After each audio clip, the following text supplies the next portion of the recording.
Hi guys, இன்னைக்கு morning vlog பார்க்கலாமா? இன்னைக்கு மார்னிங் வந்து நாங்கள் மக்ரூனி தான் செஞ்சோம். நல்லா ஸ்பைசியான டேஸ்ட்டான மக்ரூனி எப்படி செய்யலான்னு வாங்க பார்க்கலாம். நான் 1/4 கிலோ மக்ரூனி எடுத்துக்கிட்டேன். அதுக்கு தேவையான ஆனியன், டொமேட்டோ எல்லாத்தையும் கட் பண்ணி வச்சுக்கிட்டேன். குக்கர் வச்சு ஆயில், அதுக்கப்புறம் லவங்கம், பூப்பட்டை ஆட் பண்ணிக்கோங்க, பச்சை மிளகாய் ஆட் பண்ணிக்கோங்க, அப்புறம் ஆனியன் போட்டு நல்லா தாளிச்சிட்டு உப்பும் ஆட் பண்ணிக்கோங்க.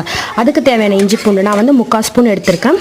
உங்களுக்கு எவ்வளோ தேவையோ எடுத்துக்கோங்க. தக்காளி எல்லாத்தையும் ஆட் பண்ணிவிட்டு மிக்ஸ் பண்ணிவிட்டு மசாலாஸ் என்னென்னா கரம் மசாலா, சிக்கன் மசாலா, மிளகாய் தூள் எல்லாத்தையும் ஆட் பண்ணிவிட்டு மஞ்சத்தூளும் ஆட் பண்ணிக்கோங்க. அதுக்கப்புறம் மக்ரூனி வந்து நல்லா வாஷ் பண்ணிவிட்டு குக்கரில் ஆட் பண்ணிவிட்டு மிக்ஸ் பண்ணிவிட்டு நல்லா தண்ணி எவ்வளோ தேவையோ உங்களுக்கு அந்த அளவுக்கு தண்ணி போட்டுக்கோங்க. குக்கரை க்ளோஸ் பண்ணி 2 விசில் விட்டால் போதும். செம்ம டேஸ்டியான ஸ்பைசியான மக்ரூனி ரெடி. அப்புறம் அதுக்கு தேவையான டொமேட்டோ சாஸ் ஆட் பண்ணிங்கன்னா செம்ம டேஸ்ட்டாக இருக்கும்.